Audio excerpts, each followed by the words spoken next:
Okay, we are up on YouTube. So, Mr. Mokotov, I'm not limiting either side to only one speaker, but if that's how it's going to be, it probably makes life a little easier for Ms. Watts. Who will be speaking on behalf of YER? Yeah, our plan, Your Honor, is that I will be speaking on behalf of YER. All right. That may change slightly, but we'll let you know for sure. That's fine. And to be clear, I'm not limiting it. So if I ask a question and it's appropriate for your colleague to answer, fine with me. Mr. Mike Deaver, what's the plan on Mr. Ortson's side? That will be limited to me speaking. Okay, got it. Well, let's go on the record then and get going with this matter. We are here on 2021 CV 349062. It's YER USA versus Mr. Ortson and his company. And we're here to focus on a emergency motion that plaintiff has filed a request for an interlocutory injunction seeking to enforce what plaintiff is characterizing as a non-solicit provision in an offer letter. It's labeled non-compete. We'll talk about all that, as well as a confidentiality provision. I have had a chance to review most of the plaintiff's motion and recently filed the defendant's opposition thereto. And I'm going to open it up in a second to Mr. Mokotov to make the argument he wants to make, and then I'll certainly give Mr. Deaver a chance to respond to that. I'll let you guys know I am a frequent interrupter just because it helps me understand what's going on. I'm going to give you a little overview of what I think is going on so that you don't have to cover things that you think I've already figured out, but you're free to cover anything you want. As I understand it, Mr. Ortson worked for YER for a number of years. He started in January of 2015, and so made it through a little more than 6 years. Then he quit and formed his own company that does many of the same things that YER does. And YER is concerned that before Mr. Ortson left, he had begun to talk to clients saying, I'm leaving, you should come with me and be my clients at my new company and join me. That's inconsistent, plaintiff says, with a clause labeled non-compete in an offer letter. Plaintiff is also concerned, and this one I've been able to figure out a little bit less clearly, that maybe Mr. Ortson is using information that he obtained while at YER that is appropriately deemed confidential. This is alleged, but it's to me less clear how that allegation is supported, but we'll talk about that today. And really the fight seems to be not so much the facts I described. Mr. Ortson was there as long as I've described, and he left and he started his own company. The dispute is about the applicability or enforceability of the two sentences that are labeled non-compete in the offer letter and the one sentence that is labeled confidentiality. And there's some sophisticated and sometimes subtle arguments about, just because it says non-compete doesn't mean it's not also non-solicit. What can one do with the blue pen or pencil, and what can one do with that? And I'd love to work through all that. But I think that sort of frames where we are today. And of course, the posture is not, has Mr. Ortson in fact violated the non-compete, non-solicit provision? It's should there be for now an injunction that says stop doing certain things, then we get through with the rest of the litigation. So I'll start with you, Mr. Mokotov. Before you get into your argument, is there anything you want to add about framing the issue and what the purpose of this afternoon's hearing is? I think you've done a wonderful job, Your Honor. I think you've identified, one of the bright lines that, exists in this case, which are activities done before someone leaves the company and activities done after they've left. And we're, primarily focused today, of course, on preventing for a limited period of time him from violating the restrictive covenant agreement. But of course, we believe the evidence related to what he did on behalf of our client while employed by us informs and assists us in seeking to enforce the restrictive covenant provision. Mr. Deaver, before Mr. Mokotov gets into his arguments, anything you want to add or subtract from what's been said about sort of the setting or the posture of the case? No, Your Honor. I think you accurately described the issues. Okay, great. Content, yeah. So okay, good. And again, you guys will be able to flesh out whatever you want. This wasn't an exercise, so you could tell me, hey, Judge, you actually read our things. I just want to make sure as I begin processing your arguments, I'm understanding where folks are coming from. So, Mr. Mokotov, why don't you take it from here? I guess one last prefatory comment. It's my understanding that both sides agreed that the way we're proceeding is off of affidavits, and so there's not going to be the presentation of sworn testimony. The two sides will be relying on affidavits, and what we'll be hearing now is argument based on what was presented in the affidavits and the complaint. Is that a fair description, Mr. Mokotov? Yes, Your Honor. And Mr. Deaver? yes, Your Honor. Okay, great. Well, I've got all those materials. Let me open up the directory so that I can access them if someone says, well, if you look at paragraph 10, so I'll do that.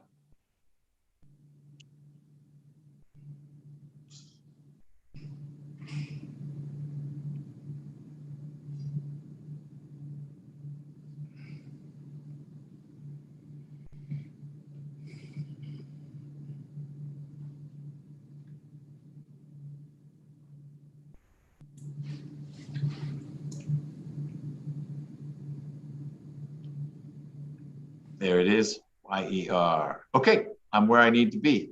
Take it away, Mr. Mokotov. Thank you, Your Honor. What I'm going to try and do is focus on the three pieces of sworn testimony, the verified complaint, Mr. Ertzen's affidavit, and Mr. Wetzel's affidavit, and I'm going to be referring to them by paragraphs and or the exhibits that we submitted pursuant to the court's instructions. We all parties agree that the documented issue is the offer letter, which is exhibit 1, I think, to both parties' exhibits. And as you've surmised, Mr. Ertzen was promoted to a principal consultant position, meaning that he was a consultant getting paid more with a higher threshold to earn commissions. But his primary job, as he acknowledged in his affidavit, paragraphs 4 and 5, were to find and sell executive recruitment services to prospective and existing YER clients. He also acknowledged in his affidavit that YER's primary area of operations are the United States, with some limited work in Europe and Canada, and that Mr. Ertzen believes that his work primarily was in a 10 to 20 state region upon information and belief, with some limited work in Europe, but none in Canada. I'm going to focus your attention, because we did so in the documents, but I think it's worth underscoring one client in particular, a client that was not named in the complaint, but in the affidavit and exhibits as Pre-Zero. Pre-Zero represented a little bit more than 20% of all of Mr. Ertzen's client revenue while he was with YER in 2020 and the first 2 months of 2021. In 2019, initially introduced by, I believe, another employee out west, that's identified on Exhibit 3. If we can pull that up and maybe share that screen. YER, executed by Mr. Ertzen on YER's behalf, entered into a master agreement to provide executive recruitment services to Pre-Zero. And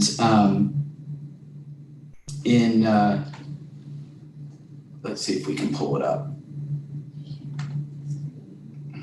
But that screen isn't showing. It's only showing me, you remember the one that she closed out of? I'm happy to share it if that makes it easier. I've got it on my screen. It sure would. We didn't want to belabor you, but here, why don't I do it as long as I don't mind. We'll just, if you guys get it up and running, then we'll do it. But here's your Exhibit 3. Yeah, so that Exhibit 3, as you'll see, Your Honor, is an email with the proposed master services agreement. And then if you scroll through it, it includes the it's not master services, the master agreement between YER and Pre-Zero. What is Pre-Zero? What type of client is Pre-Zero? It's a client. I know, but what does it do? What is Pre-Zero? Can you buy frozen drinks from them, or is it a calculate? What do they do? They're a recycling company in general context. Okay. As far as I know, I will do some Googling underneath the table and confirm that, Your Honor. Not critical. I'm just curious to understand. I never heard of Pre-Zero. Curious what it was. So there's an agreement here that these two folks, De La Vega and Dulinger from Pre-Zero, are entering an agreement with Mr. Ertzen. He's clearly with YER at the time. And this is all executive search work that YER is doing for Pre-Zero. That's right. And I think actually your question is maybe worth following up a little bit on that, in that I think you gleaned from the papers, but I'll make clear YER's business in the USA is servicing European clients doing business in North America. Thus, some of these clients might not be household names, but are certainly names that YER and Mr. Ertzen are familiar with. And in any event, in late 2020, early 2021, Mr. Ertzen acknowledged in his affidavit that he had decided to resign from YER, unbeknownst to YER, and start his own executive recruitment business. And then by February 2021, he had organized the Ertzen Group, which is a defendant in this case. And then in late February and early March 2021, Mr. Ertzen and his project manager, and I'm using the possessive his, because when you become a principal consultant, you are assigned at least one project manager. And in 2020, Ms. Camille Grant was the project manager assigned to Mr. Ertzen and the clients that he was servicing, including Pre-Zero. So back in late February and early March of this year, there were some open assignments for Pre-Zero that Mr. Ertzen, on behalf of YER, was servicing.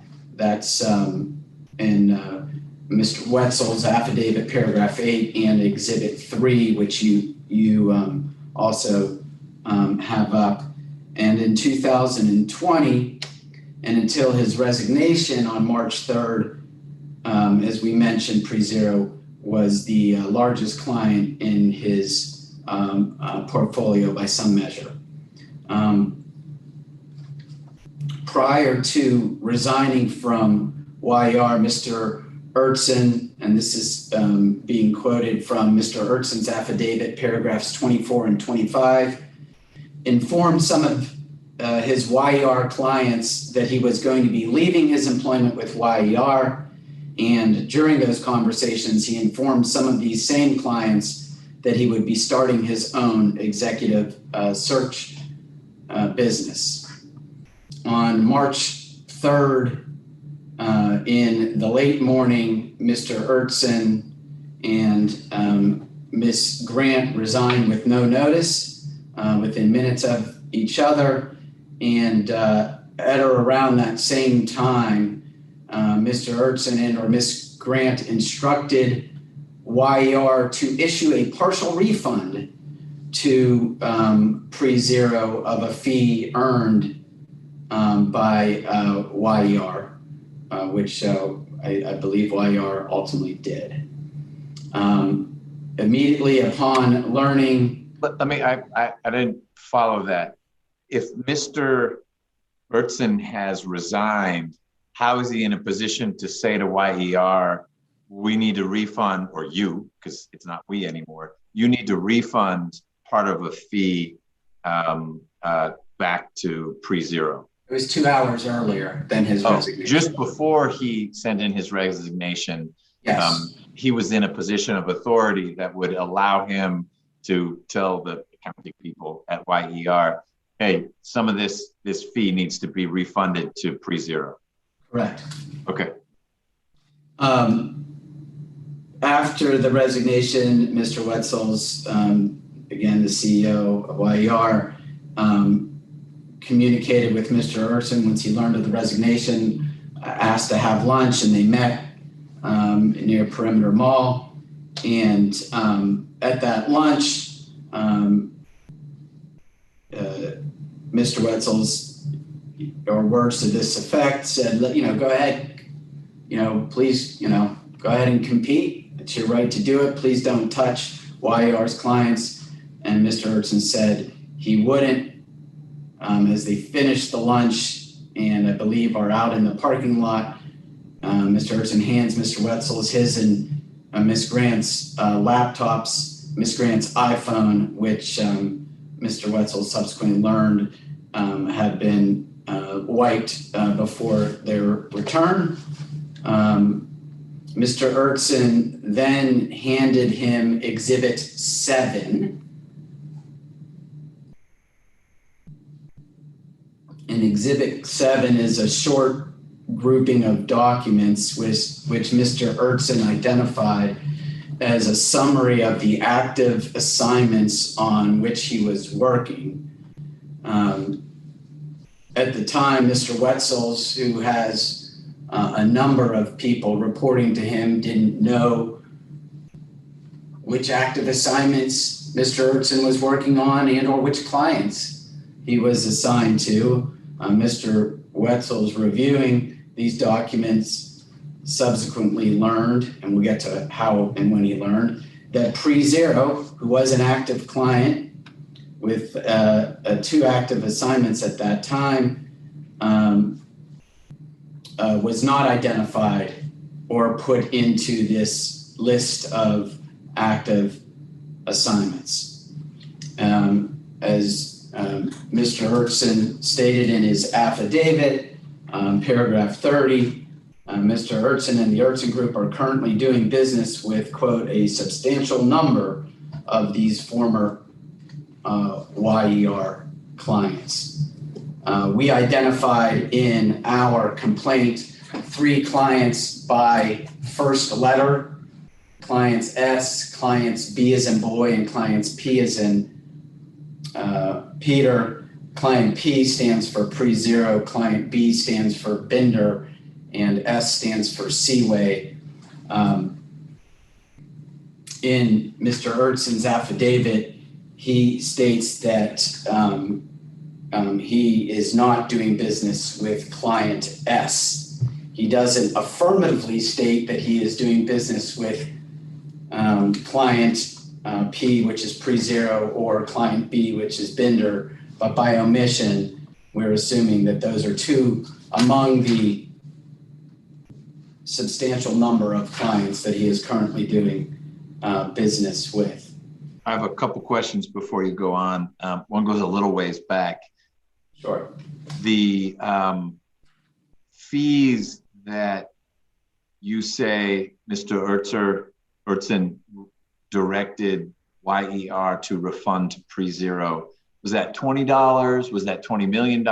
Do you know? Is that in evidence? I don't want you to share stuff that's not in evidence and get Mr. Deaver upset. I'm just trying to understand how significant it is. The timing is significant, but I'm curious if it's out there. it's not in our affidavit, but I have been informed under the table that it's $16,000, 16. Okay. Other question, you had mentioned that after the lunch that Mr. Ertzen had with your client, Mr. Wurtzel, Mr. Ertzen handed him 2 laptops and a cell phone. His laptop, Ms. Grant's laptop. Whose cell phone? Ms. Grant's cell phone. Okay. Mr. Ertzen used, at his request, his own cell phone. Okay. And had only the cell phone been wiped, or No. all 3 devices? The 2 laptops and the 1 cell phone, all 3 devices, Your Honor. Okay. Got it. Thank you. So, and I'm sorry, any other questions, Your Honor? Not right now. So I might as well just quickly launch into the law. We've tried to do a good job, as did opposing counsel, in briefing this, and you're right in how you framed it. But I guess maybe the one clarification is I have deemed this really a hybrid non-compete, non-solicitation. I think, one thing we didn't discuss, but it's probably worthwhile discussing now because it sounds as if you're very familiar with this, but we have that tale of 2 cities, Your Honor, of pre-existing Georgia law prior to May 2011 and the new city of the statute, which, it was, is starting to get greater exploration. I've seen more decisions in the past 3 years than we did the first 7 or so. But as you know, the statute was informed in significant part by pre-existing a common law. And as you know, pre-existing common law, when you'd have these types of matters, oftentimes they were race to the courthouse claims for declaratory relief because an agreement lived or died on its face. Didn't matter whether you were a janitor or a CEO if it was drafted theoretically. I didn't see any agreements enforced against janitors, but it just mattered how it was drafted. And if it was overbroad as it related to time, territory, or scope of activity, it would fail on its face, and so goes any non-solicitive customers that went along with it.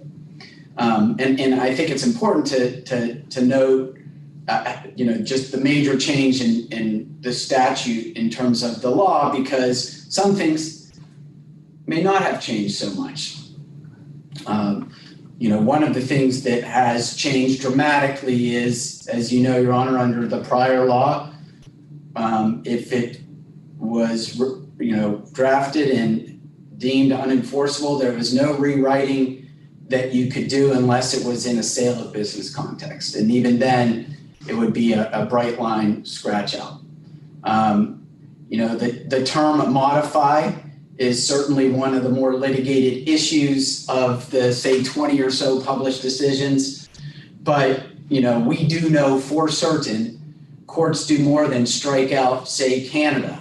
I mean, it looks like we have a viable argument from our opponents that Canada should not be a part of this territory because we've not identified any specific clients that he serviced there. We just know that that was the territory to which he was assigned over the course of his matter. And he's in his affidavit, he says that he didn't do work in Canada.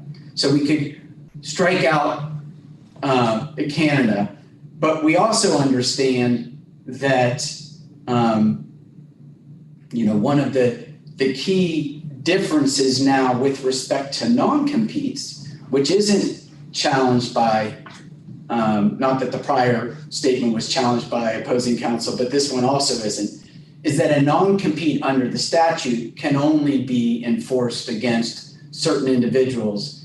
And Mr. Ertzen is the paradigm for that type of person, and they're not disputing it, at least not in their motion. I mean, he was, effectively the head salesperson. He was in 2020 the only principal consultant, and by all accounts, it's not in her affidavit, but it's important to note it's quite a good salesperson. He was quite successful, and he was a principal consultant because he was so successful in his sales. So, with those two major changes, I think we can launch into sort of our hybrid approach toward our argument that this provision of his offer letter is enforceable. And I think what's important is to focus on perhaps two cases that we have looked at, given the response that we got earlier this morning, that were pre-statute. Again, as we know, pre-statute challenging to enforce restrictive covenants. But the two cases I'm going to discuss, Your Honor, I think do yeoman's work in trying to distinguish between a non-compete and a non-solicit, recognizing that you can end or lend elements of both. And both of these cases really approached what I'm calling a hybrid non-solicit, non-compete as ultimately a non-compete. And the first case, and it's a pretty famous case, is Habe, Ferraghetti and Wynn versus Baggett, 231 Georgia Appeal 289. It's a 1998 Court of Appeals decision. And that was the case that really drew a bright line in describing what a non-compete was and why it's given some higher level of scrutiny and a non-solicit of customers. And then I'm going to quote some language because it talks about distinctions between those two provisions. And it says, based on these distinctions, the enforceable limits on what these two covenants may prohibit are somewhat different. A covenant not to compete by definition may preclude the employee from accepting related business, whether solicited or not, from any clients, whether previously contacted by him or not, if the employee is officed in or is to perform the restricted activities in the forbidden territory. So what the court was talking about in the Baggett decision is, look, a non-solicit of customers under the old law would not be enforceable if it used less than the magic words. You could use solicit, contact, communicate, and those would all be kosher under the old law. But if you use accept business under the old law, the only way that would be enforceable, Your Honor, is if it had a territory. And so in 2010, the 11th Circuit, following the Baggett decision, dealt with what I'm calling this hybrid non-solicit, non-compete. And in H&R Block, Eastern Enterprises versus Morris, 606 F3D 1285, again, 11th Circuit 2010 decision, Your Honor. They discussed Baggett, not at great length, but at some length, but they were dealing with what they deemed to be a non-competition covenant where the accountant, I don't know if it was a CPA, but someone who prepared tax returns, Mr. Morris, he was prohibited by H&R Block from providing any services to H&R Block's clients that were H&R Block clients for the 2005 tax season. And it was limited to a territory that was focused on where Mr. Morris was providing those tax services. And the court reversed the district court and held that it was enforceable because the court was analyzing it like a non-solicit of customers and said it was unenforceable because it prohibited the acceptance of business. And the court said, no, this is a non-compete.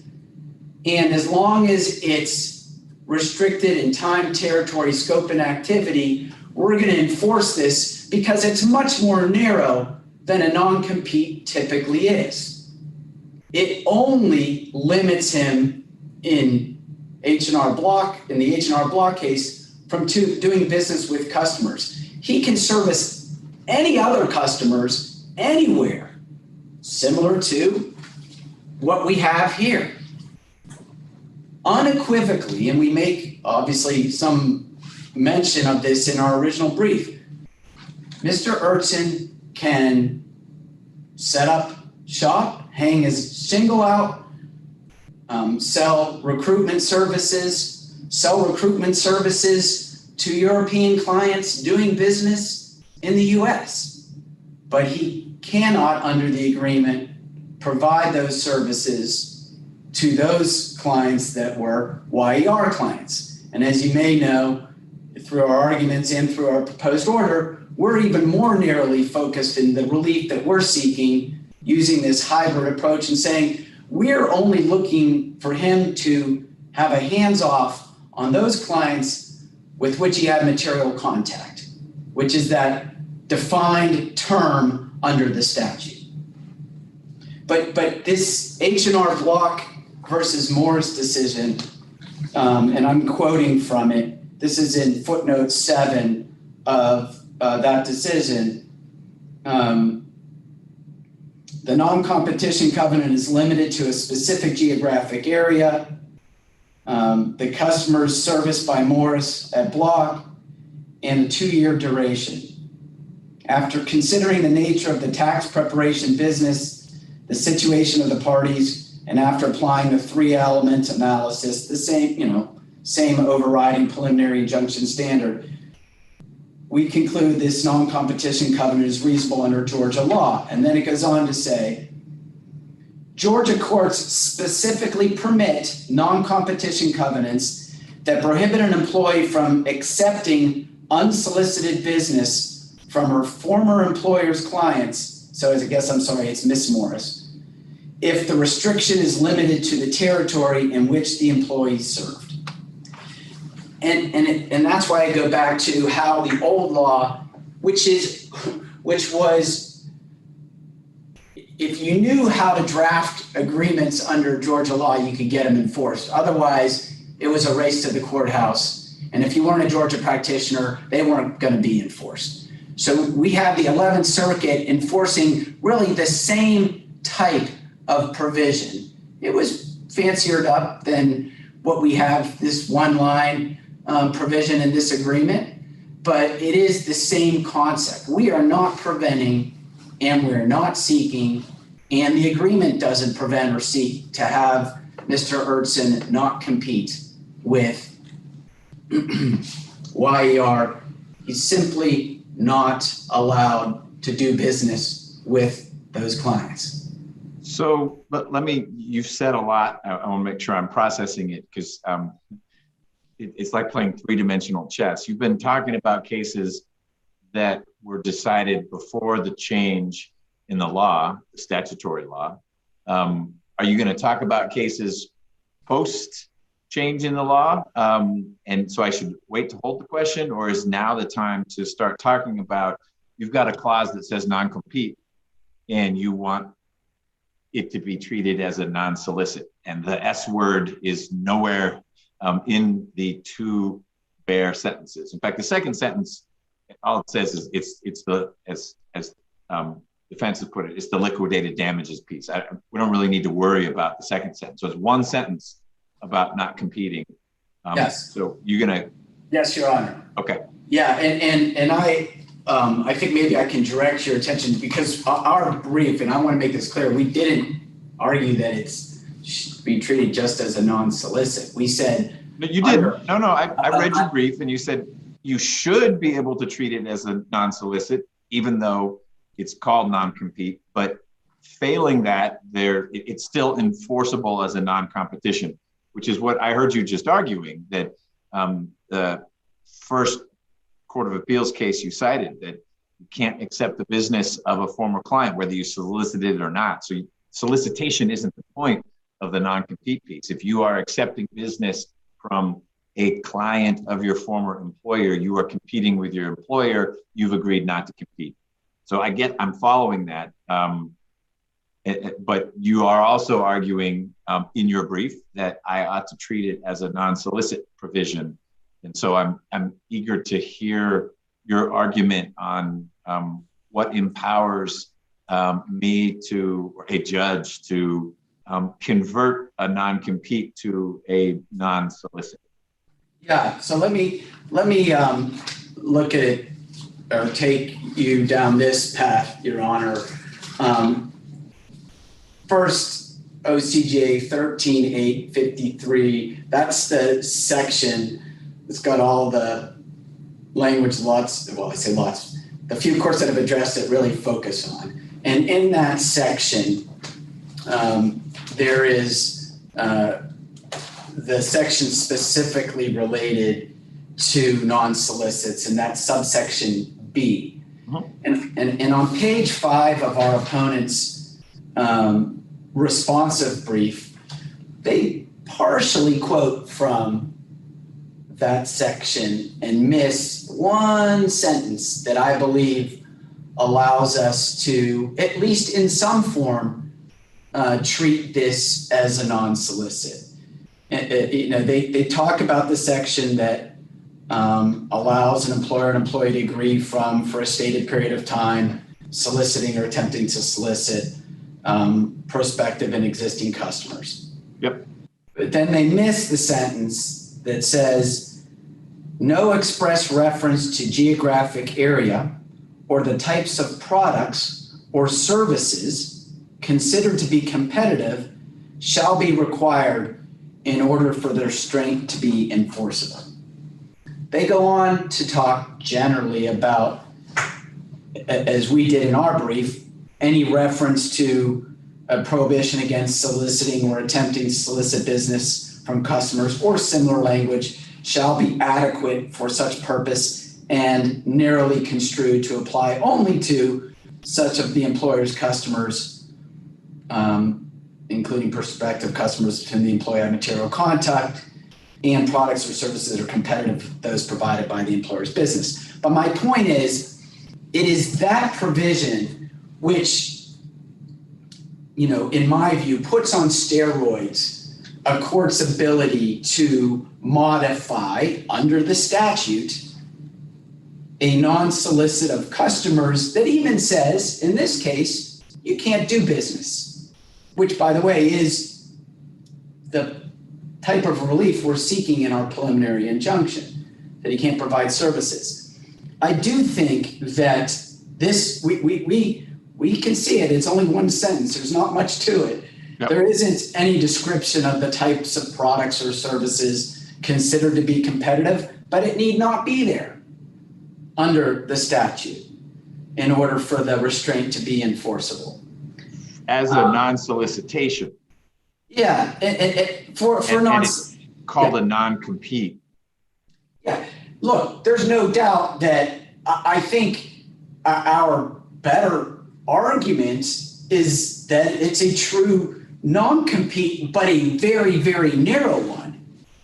But to answer I think a question you were going to ask, look, there's maybe, I keep using this round number, maybe there's less, maybe there's more, there's maybe 20 reported decisions on the Restrictive Covenant Act, and none of them address this hybrid type of agreement, and only 2 did prior to, and that was... What makes this a hybrid agreement?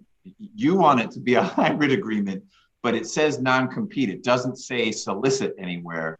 Or a synonym of solicit. I'm not trying to be difficult where it says you may not recruit, like recruit and solicit, or you may not ask.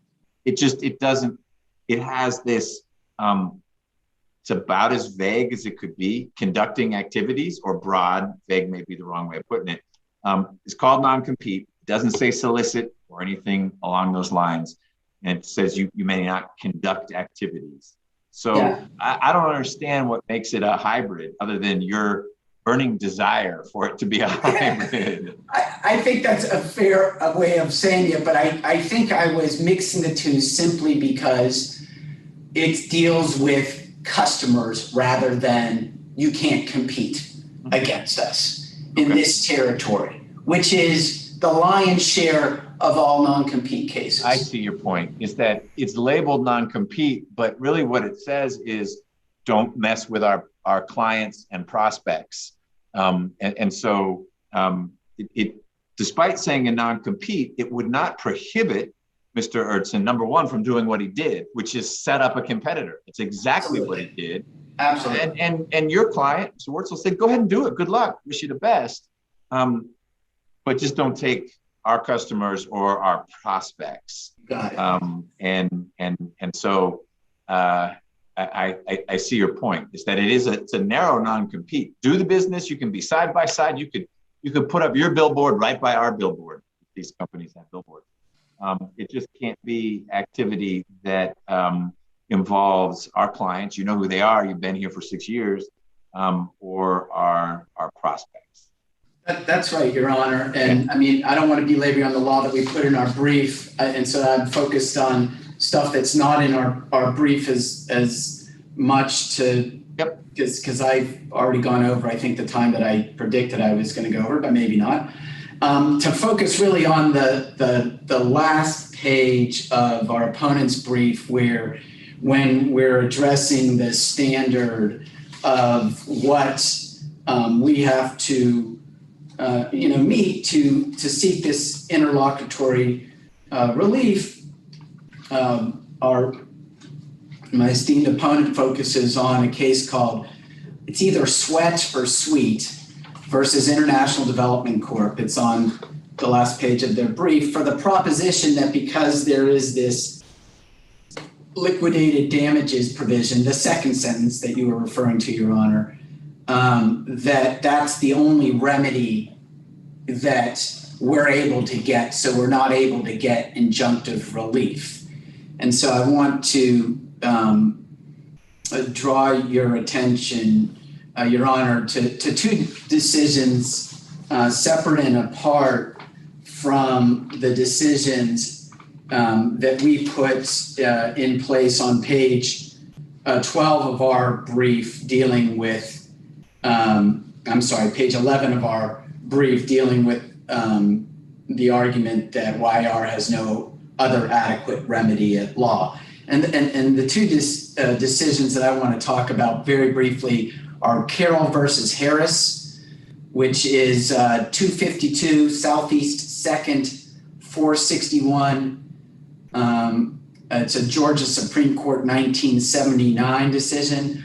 And in that decision, the Supreme Court of Georgia found that a liquidated damages provision in an employment agreement would not prevent the court from enjoining the employee, since the agreement on its face showed that the parties ought to provide faithful performance to its covenants. And that agreement, I believe the Supreme Court was addressing, had at least some language that arguably construed allowed for potentially injunctive relief. The second case was actually an early famous pre-statute case called Chichi Mansour versus Pets Are People Too. And that's probably got 15 letters in Chichi Mansour. But it's 485 Southeast 2nd, 248. It's a 1997 Court of Appeals decision. And in that case, there was a liquidated damages provision that was held to be unenforceable. And nevertheless, the court upheld the request for a permanent injunction against the former employee for violation of his restrictive covenants.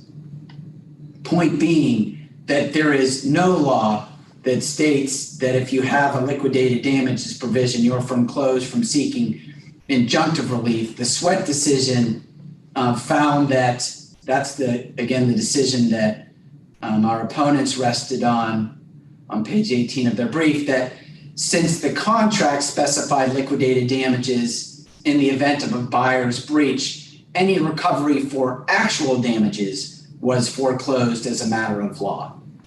And I believe in that case, they actually enforced the liquidated damages provision. But there is nothing that we're aware of that would foreclose our ability to seek the injunctive relief, at least based on the law provided. So the way you would apply sweat is later in the process, or you'd have to fight with sweat, would be if you get down to litigating whether Mr. Urtson, in fact, took your client's clients, what's the harm?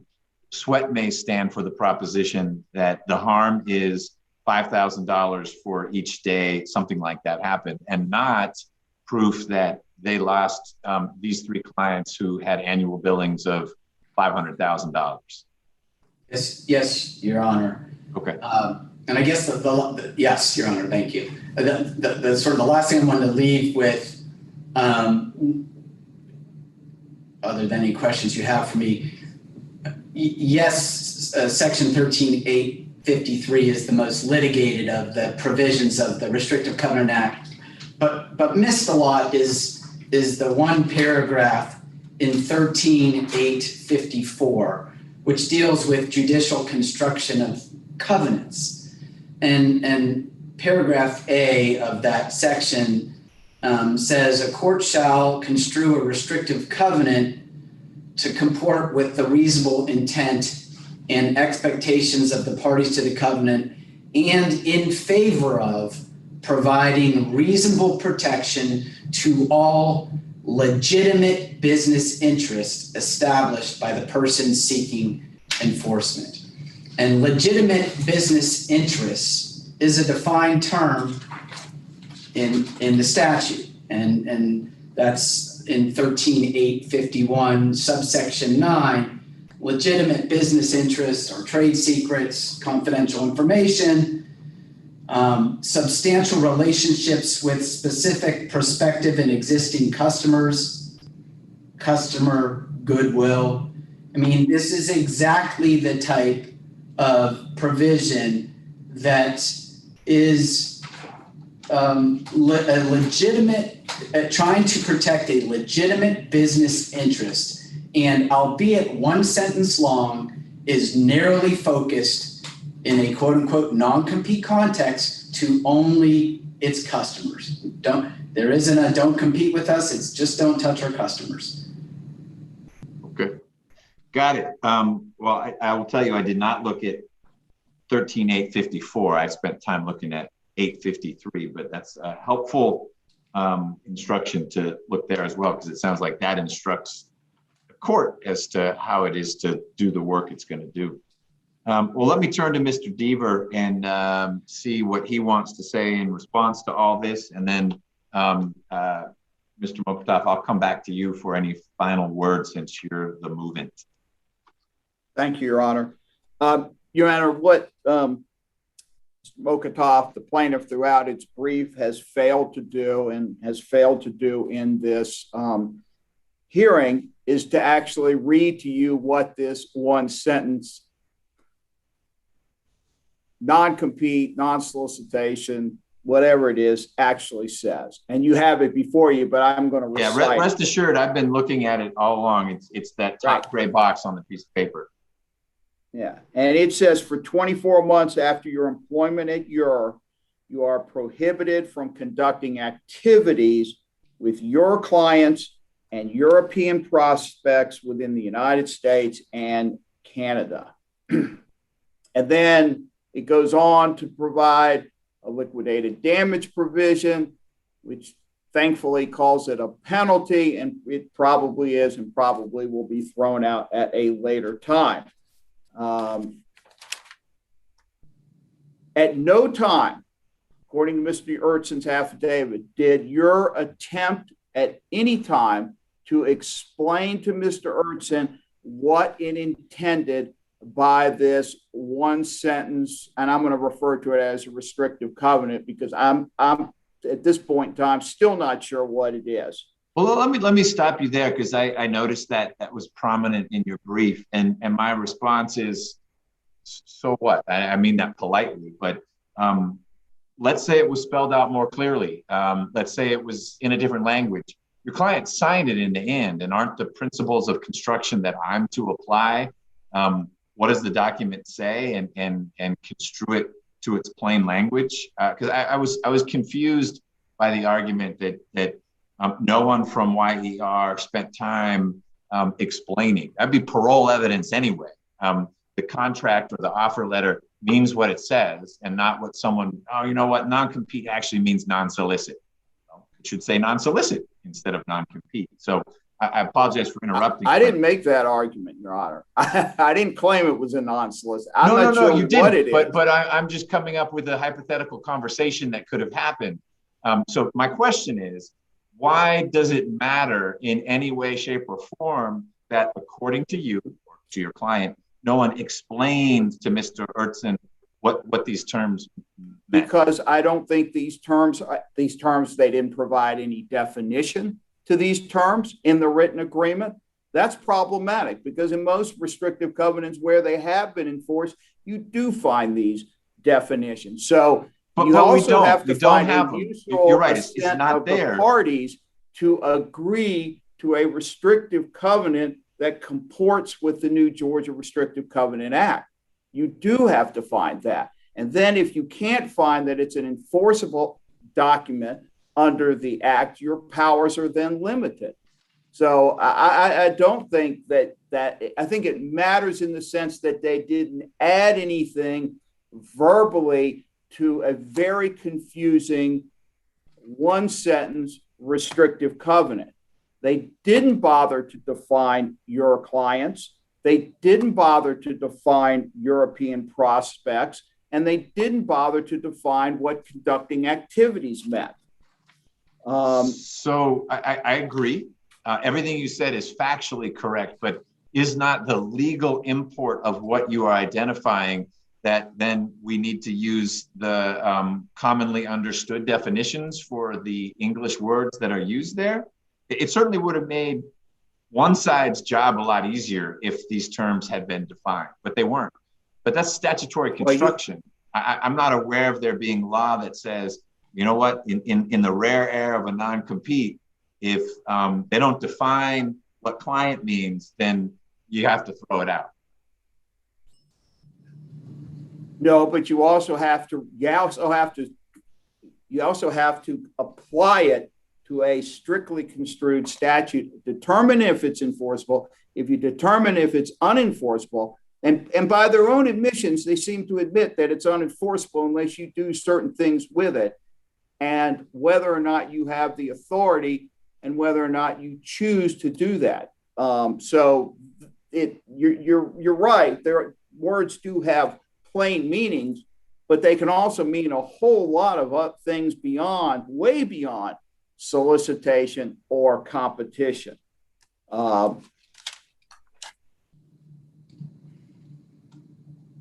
Your Honor, they do make a big argument, and they do start their argument claiming that the non-compete is a enforceable non-solicitation agreement. And we wholeheartedly disagree with that. In the Belt Power versus Reed case, Your Honor, which is a March 2020 case, which I believe is the Court of Appeals' most recent relevant pronouncement on this statute, the court said that the GRCA is in derogation of the common law and must therefore be limited strictly to the meaning of the language employed and not to extend beyond the plain and explicit terms of the statute. So the court then is limited in how it interprets the statute as it pertains to the non-solicitation provision or what the court says pertaining to that.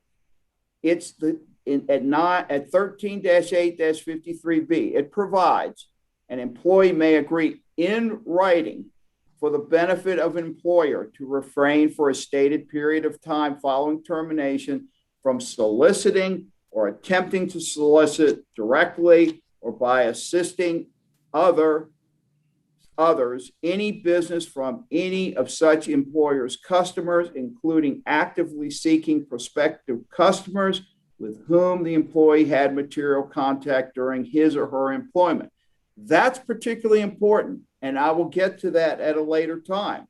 So, and then it goes on to state any reference to a prohibition against soliciting or attempting to solicit business from customers shall be adequate for the stated purpose. So what it does, it gives these companies, it gives them a limitation. It tells them specifically, this is what you need to put in your agreement.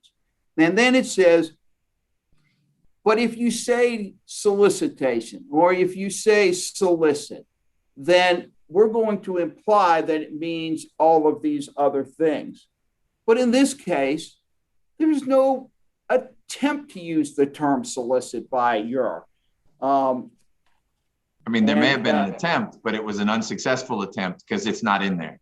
It's not in there. That's exactly right. And the offer letter itself, so they don't attempt solicit.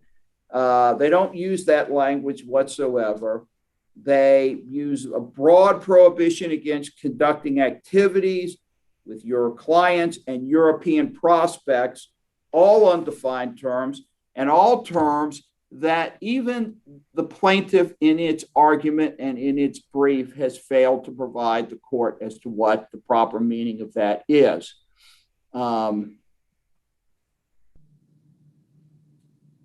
The statute doesn't provide the authority to narrowly construe a blanket prohibition against activities as being the required reference to a prohibition against solicitation. And in addition, the terms your clients and European prospects are not limited to those that Mr. Ortson had material contact with. He has not agreed to not solicit YER's clients, and therefore as a non-solicitation agreement, which they argue in their brief is what this is, it is non-compliant with the Georgia Restrictive Covenant Act. So switch to it being a non-compete because they actually argue both, and this is why Mr. Melkertoff was saying it's hybrid. So I hear you on the non-solicit. It's not one on its face, and even if one tries to construe it as one, then your argument is it fails for certain reasons, and you pin that on what the statute says needs to be in there. So let's set aside for a moment the debate about is it a non-solicit? Why is it not a non-compete that would include within it, because it's certainly competing if you are trying to take away the business of your former employer by soliciting or otherwise. Why is it not a valid non-compete? Sure. 3 standards: reasonable in time, reasonable in geographic area, and reasonable in scope of prohibited activities. Okay, that's specifically what it says.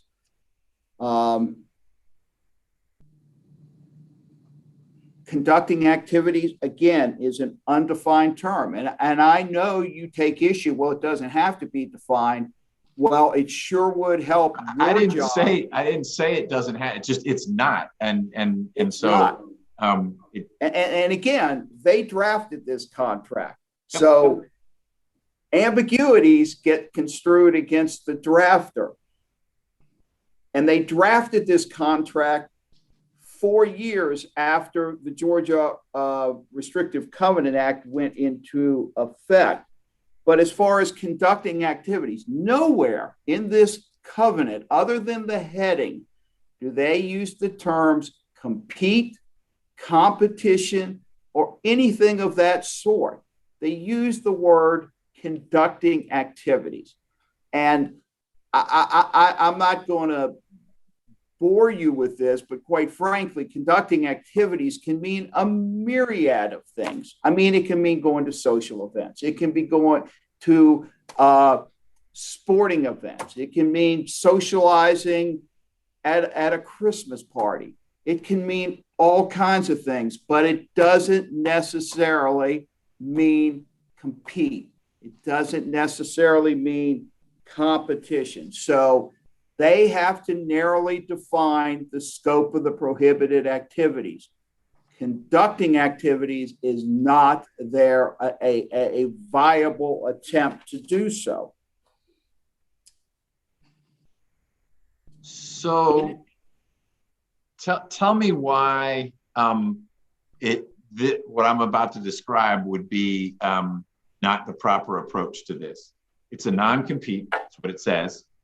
The phrase conducting activities is overbroad because it could be that what Mr. Urtson did when he left YER was to set up a catering business.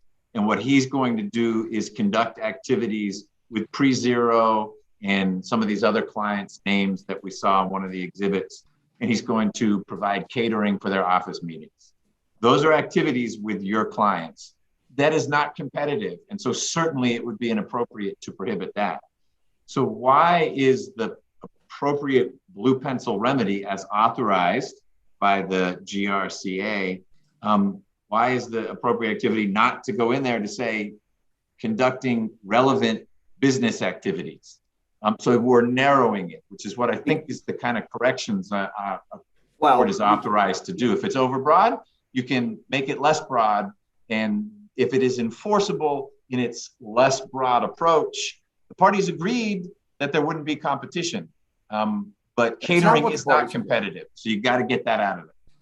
Well, you're then writing a material term to the contract. You're changing the agreed upon language between the parties.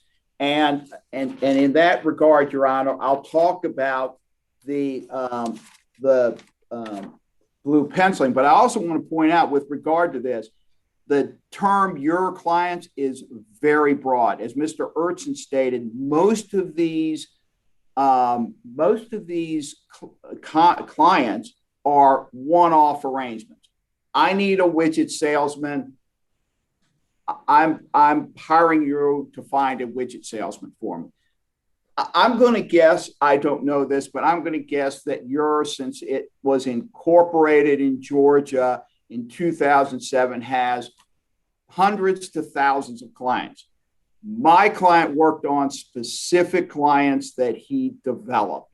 Your clients, you can't even define that. And you don't know if it's past clients, you don't know if it's current clients, and you don't know if it's future clients because, so again, let me ask a question then, because you are much more, you and Mr. Mokotov are the subject matter experts here. Let's say that our debate today was about the 24 months, that your argument was, and you had case law to support it, that a restrictive covenant to not compete for 24 months is excessive, and that the case law said it cannot run longer than 12 months. Is the court not authorized, a court authorized to say, you know what, I'm going to change 24 to 12. And with that stroke of the blue pencil, a material term has been changed, but it makes the non-compete fall within the accepted confines of case law and statutory law about restrictive covenants. Could I make that change if that brought, and all the other terms were fine. I get it that all the other terms aren't fine for your argument. But if that's all I was doing with changing 24 to 12 to bring it within acceptable parameters, would I be authorized to do that? So I don't know that I can specifically answer that, Your Honor, because I haven't looked at all of these cases. But I think you are limited, and you are limited by the definition of modification, because what you are doing is making a modification to the agreement. And the definition of modification, if you look what the legislative wrote, and I have it here, but I will, let me find it in the statute. I know it's right up here. It's number 11. What it says it shall include. What is it? It's 13.8 51.11. the definition of modification. We cite this in our brief, Your Honor.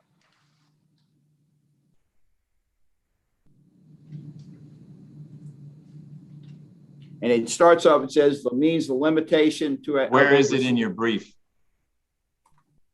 It's where we talk about blue penciling, Your Honor. Okay. I just want to find it so I can read along with you. Hayes, can you find it in our brief? Oh, here it is. I have modification. Thank you. Bottom of page 11.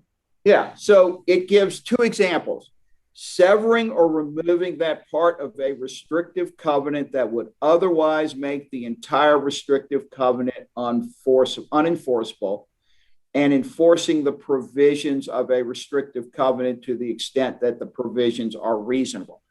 Okay.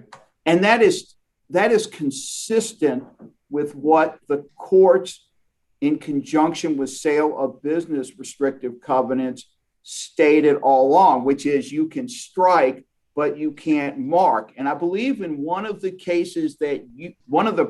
published cases that you had, that is a Court of Appeals case, it was the shave case. And I believe that the lady was restricted from competing for 3 months at all shave locations. And I think you struck all from that because you found that to be an overly broad restriction, which would be consistent with what you're doing here under the statute. And I know that the U.S. District Court is not binding on you, but it's another trial court in the state trying to construe the statute with not a lot of help as of this time from the Georgia Supreme Court or the Georgia Court of Appeals. And in that case, Judge Thrash, he looked at the definition of modification, okay?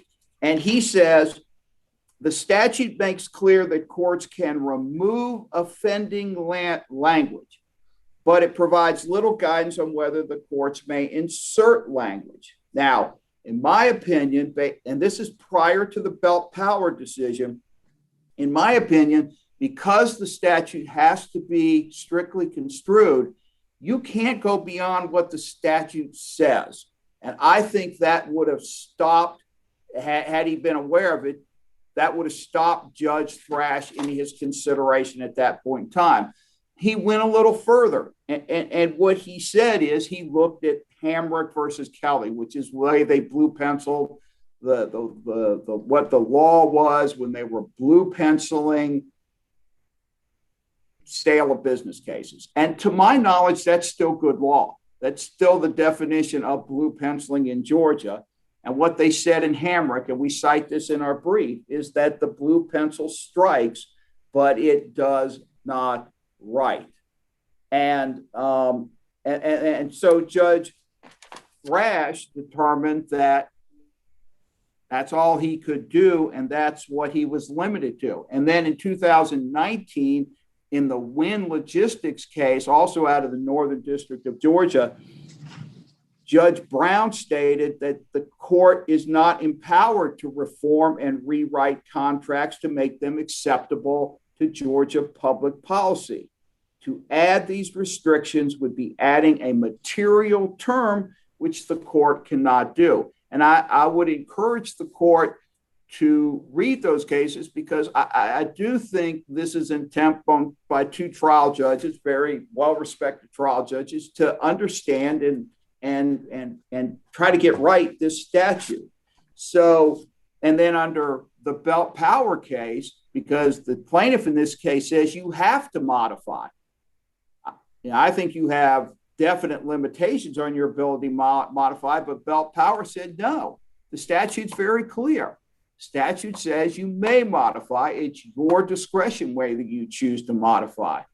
And that's when it goes on to talk about the statute has to be strictly construed, so you can't add the term shall to it.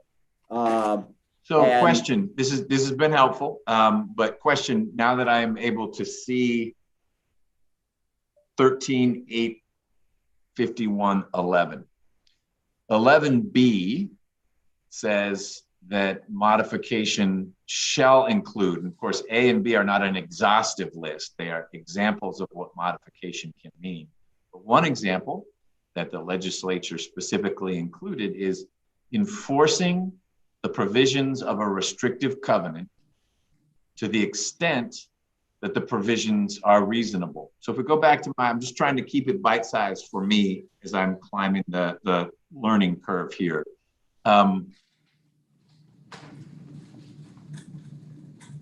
24 months, we conclude, is unreasonable. It exceeds what, and I'm making this up, but 24 months is too long. The case law is pretty clear that after 12 months, you get into a red alert area and it's not enforceable. So if I wanted to, elected to enforce the non-compete by modifying it, one thing I could do is enforce the provision to the extent that it is reasonable. And the case law shows us that a 12-month restriction, you said it has to be reasonable in time, geography, and scope. So we're focused on the time piece.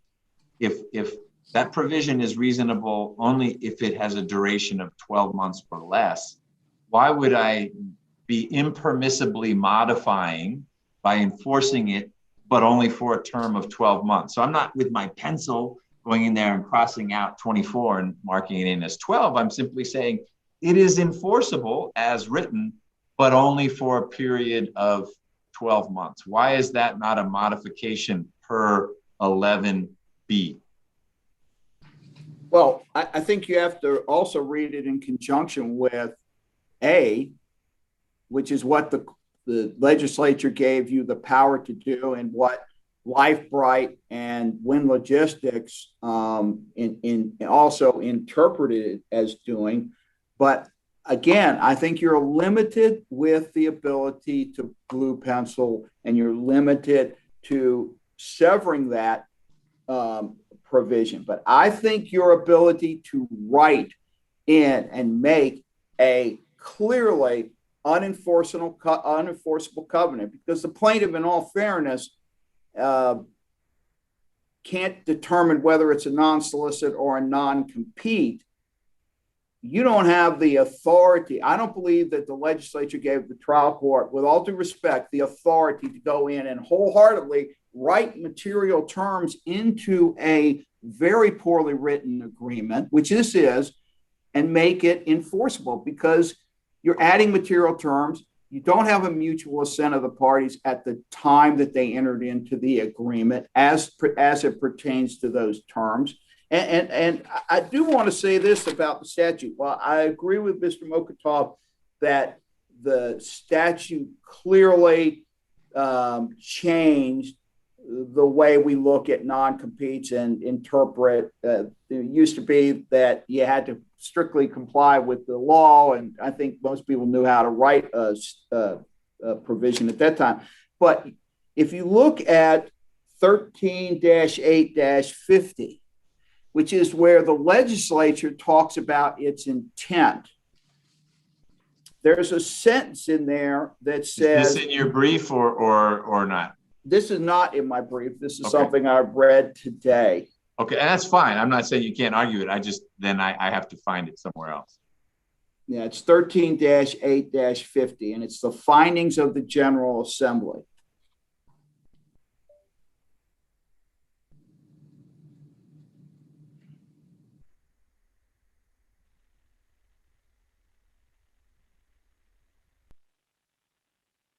All right, just a sec. I'm getting into Westlaw here. Yeah, and I'm talking about the last sentence of that provision, and I'm happy to read it. You're well, if you read it slowly so the court reporter can follow, that's fine. No. I have it now. Okay. Okay, and it says further, the General Assembly desires to provide statutory guidance so that all parties to such agreements may be certain of the validity and enforceability of such provisions.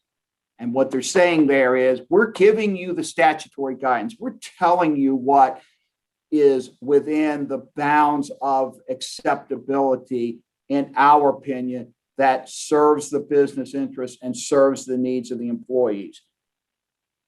in this case, you're completely ignored those statutory guidelines, and they're coming to this court and they're saying, we acknowledge that this is poorly written. We acknowledge the geographical limitation is probably you should strike Canada, which you do have the right to do under the severing provision. And we were not sure if it's a non-solicitation or non-compete, despite the fact it calls itself a non-compete.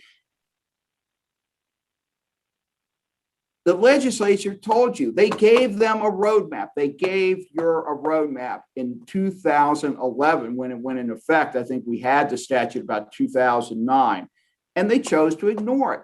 And the legislature said, we're giving you these guidelines, follow them. We're going to make it easier on you. And what they chose to do is to write a tragically flawed restrictive covenant. And they're coming to you today and they're saying, you need to write this into perfection. That is, you're adding material terms to the contract. I think Judge Brown was absolutely right when he talked about that. In addition, by adding those terms, you lose the mutual assent of the parties when they entered into the contract to agree to those terms. And in no way does this restrictive covenant act tell you that you have to ignore basic contract tenets. Okay. And with regard to the rest of it, Your Honor, I'll defer to my brief and affidavit and the offer letter. All right. Well, I appreciate that. That is helpful. Mr. Mokotov, I'm happy to hear any rebuttal from you. My question, were you done, Mr. Deaver? I didn't mean to cut you off. I took that as your conclusion. Yes, that was my conclusion. Great. Okay, good. Phew. Mr. Mokotov, you can add what you want to add. Please include in your comments any case law you want to point me to in which a court has done something along the lines of what I was pressing Mr. Deaver on, which is using 13.851.11b to enforce a restrictive covenant, but only up to a point. So I just used, because it's easier for me to follow, the narrow example of it was too broad in terms of duration. Yes. It was an 8-year covenant. Can't do that. You cannot restrict a former employee to not compete against your client for 8 years. But the fix isn't to throw it out. The fix is, because of the GRCA and the power of the blue pencil, the fix would be to enforce it only up to what is reasonable, which is, and I made the number up, but 12 months. And one could view that as crossing out 8 years and writing in 12 months. And that's modifying in a way that runs afoul of those 2 district court cases. But it's actually just doing what the statute says you can do. You enforce an otherwise clear provision, 8 years, but only to the point where it's reasonable, 1 year. Are there cases that have said what the trial court did in that context, along the lines of what I described? It doesn't have to be duration. It could be geographic scope or something like that, where an appellate court has said, yeah, that's okay. That's the type of modification that the legislature had in mind with 11B. Yes, Your Honor. In fact, and look, and I think you get this, I have a lot of respect for Mr. Deaver. They wrote a really well-written brief. And I loved, by the way, the quote of the day across all the briefs was, the blue pencil marks, but it does not write. I love that. Now, it's from an ancient case, relatively speaking. Yeah, the Hammer-Kelly decision. It was a sale of context. Yeah, so to answer your question, I'm going to lean on the exact case that Mr. Deaver just mentioned earlier, which is the Kennedy versus Shave Barber Company case. The Kennedy versus Shave Barber Company case is 348 Georgia Appeals 298. It was a December 2018 Court of Appeals decision that my law firm handled. And in that case, the issue was whether the court, among other things, could rewrite the territory which was overbroad as drafted. It had a territory, unlike the decision, and I think this, you know this, Your Honor, but I do want to be clear. The decision to which Mr. Devers was referencing, the LifeBright, really the first decision that came out for the non-compete, that was missing entirely a territorial provision. And so now we go to the shave. The shave is a 2018 decision, and it had a slightly broader territory where the person who was working in the shave barbershop wasn't allowed to compete at any shave within a 3 or 5 mile radius of any shave location. And the court narrowed the territory to apply to only a 3 mile radius of the shave's current location in the Virginia Highlands neighborhood. And in upholding the lower court's decision to enforce that non-compete, the court focused on what you had spent a lot of time, as you said, studying up on, which is 13.853C. Well, you said 13.853, but C is part of it. And 13.853C says, this goes exactly to the modification. And as you pointed out, modification has more than 2 definitions. It includes, but is not limited to the 2 definitions identified. It says whenever, and I think you've cited this language, but this is the exact language cited by the shave court when they narrowed the territory to reflect the facts in the case. In that case, the evidence reflected that the overwhelming majority of the clients were within a 3 mile radius of the front door of the Virginia Highlands shave location.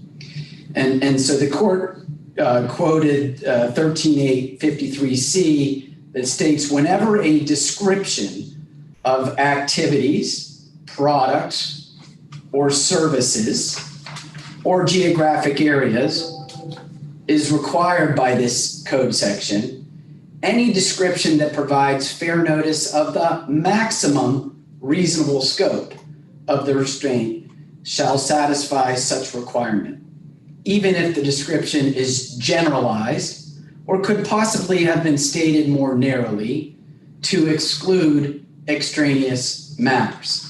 And that's exactly what we're talking about. Look, I think we've been quite, what's that political buzzword, transparent in saying, gosh, there could be more meat on this one sentence that would help, maybe with a definition here or a clarifying here, but there is no equivocation.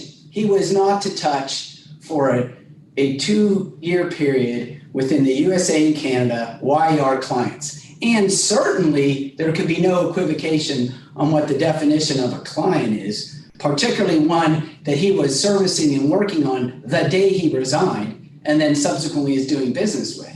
It would stretch the imagination to believe that I don't have Black's Law in front of me, but I bet you client or customer, if defined, would certainly include that definition.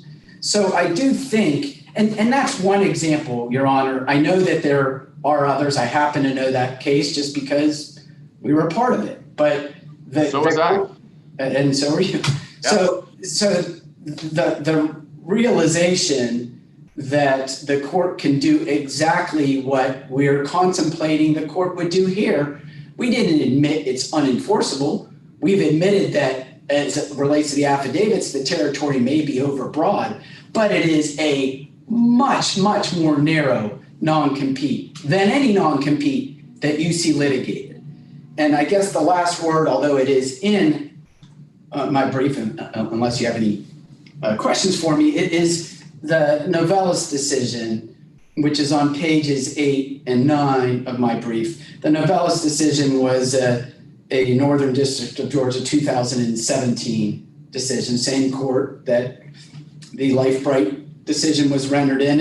And in that case, Novellis, they're a global business, not dissimilar to a business that recruits in the USA, Europe, and Canada. I doubt Novellus was doing business in Greenland, and I could be wrong, but the point is, in that case, it was missing entirely a territory. It did narrow the restriction to a list of competitors that this person was not allowed to work for. But the court said, thus, a global restriction, and I put in brackets, preventing him from working for specific competing companies is arguably reasonable here, and they did enforce it. The non-compete covenant, I put in brackets, that contained no territory, but did contain a list of prohibited competitors for which the employee could not work, is thus both reasonable in geographic scope and applies to the competitor for which he is now working. My point is, if you can have a non-compete that says you can't work anywhere in the world but for 20 of your main competitors, then most certainly you can have a quote-unquote non-compete that is not even limited to any competition, but rather to the company's clients. And the relief that we're seeking is even more narrow than that. We're asking the court, although if the court wants to give it more broadly to all clients, we're asking that he not be servicing those clients with which he had material contact. Okay. Got it. Well, this has been very helpful from both sides. Both sides have clearly dug into this. I will take this under advisement, and one of two things will happen. I will either get an order out. I know this is time sensitive. Doesn't mean that you'll get an order today, but I will prioritize this. So either you'll get an order, or you'll get an email from Ms. Niles saying, look, the judge has decided that the weight of the evidence is in this direction, but if you want to get something sooner, then prevailing side, please draft an order, and that proposed order would go to the opposing side, and in Ms. Niles' opposing side would have a chance not to say you should decide it the other way, Judge, but to at least propose edits and like these facts are wrong, or we think it should be worded a little bit differently. But again, not to try to change minds, because it would have already been decided. But it may just be faster to get that proposed order from you all rather than have it generated from whole cloth here in chambers. So I think that's where we are. Mr. Mokhtop, do you have anything else on behalf of your client at this time? The only thing is we had asked for expedited discovery, Mike and I haven't spoken, Hayes and I haven't spoken, but assuming that the parties can agree on some form of expedited discovery in any event, it would be very limited in terms of the document request. Well, they responded to that. I appreciate, that there's more at play than just the non-compete piece. There's also the confidentiality piece, and there is the expedited discovery. So a resolution will address through the emergency motion that was filed all those points. And it may be that injunctive relief is granted, but expedited discovery isn't, or probably not vice versa. But I got it that's out there, and we'll make sure that's part of the answer. Thank you, Your Honor. Mr. Deaver, anything else on behalf of your clients? The only thing, Your Honor, if you look at our brief where we talk about LifeBright, the court in LifeBright actually quotes Hamrick for blue penciling, and what it says is we can take something from 50 to 25 miles, but we can't define. That is what blue penciling means, and that's what they're asking you to do. So I'd ask you to look at that because I do think that's still applicable, even though we're under a new set of laws. Okay. I hear you, and I will certainly read those opinions as part of the work I'm doing.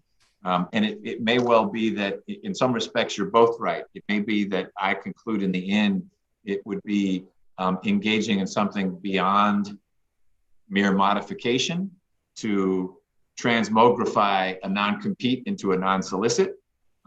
But at the same time, I may find that the non-compete is capable of being made enforceable by engaging in the type of modification that the appellate courts have deemed permissible under 13.851.11. We'll see, but I appreciate it's very helpful. This was good oral argument that I think helped clear up some of what was put forth in the briefs. And Mr. Deaver, I appreciate your team getting a response as quickly as you did, given that we were moving this one on an expedited basis. Sure, not a problem, Your Honor. All right, thank you, everyone. Ms. Watts, you all need to make sure you circle back with Ms. Watts. She has taken this down. I assume you were both joining in the takedown. Is that a fair understanding, Mr. Deaver? Yes, we are. Good. We're off the record, Ms. Watts, so you don't have to take anything else down. You just need, yes? I apologize, Your Honor. Is it possible, I do need to see if counsel would like to get orders on this, place orders for the transcript. And I also would like to find out about the exhibits that were tendered, that were marked, so that I can get a copy of those. So what I'm going to do is let them, well, we're all on the phone. You guys can talk about it. I need to turn to other things. So I don't want to end the call because that'll hang up on all of you. Yes. Is there a way they can reach it? I just need to get that on the record if possible, Your Honor. Oh, all right. Okay. We'll get an order of the transcript and we'll get you the exhibits. So, Attorney Mokotov, thank you, sir. Yeah, no you worries. would like to place an order for the transcript? Yes, Your Honor. No, not me. Yes. Is that electronic? How do you do that, sir? What's your normal order? A manuscript is fine. Yeah. Mini? Yeah. And Attorney Deaver? Yes, and we'll take a transcript and electronic is fine. E-Tran, yes, sir. And then concerning the exhibits that were marked into evidence? We can provide you with the exhibits we filed with the court. Jeff, yes. Is that okay with you? I just need an email address from you. I did put that in the chat. Did you receive that? I put it in the chat. Yes, Jay Watts, and Hayes is sending you my email address. Oh, thank you. And counsel, will you also send me your email address and any other? Okay. And then Attorney Matt? No. Okay. No, Matt is one of the client. He may be bankrolling some of this, but he's not one of the lawyers. Yes, Your Honor. Thank you very much. So I look forward to hearing from you all and then receiving those orders. I mean, the exhibits. And just so we're clear, I am deeming all exhibits that were submitted electronically as having been admitted for the purposes of this hearing. I didn't hear anyone fuss about, hey, I didn't like Defense Exhibit 4. They are all relevant to what we're talking about. So unless Mr. Deaver or Mr. Mokotov speaks up, what you ought to email to Ms. Watts would be all your exhibits that you sent to Ms. Niles. Yes, Your Honor. And then that way, any spellings or proper nouns, I can go ahead and look through those exhibits and get that instead of holding you all at this time. Great, okay. Sounds good. Thank you very much. The time is 3:49 p.m. and we're off the record. Okay. Is that agreeable, Your Honor? That's great. Thank you, so sir. much. All right.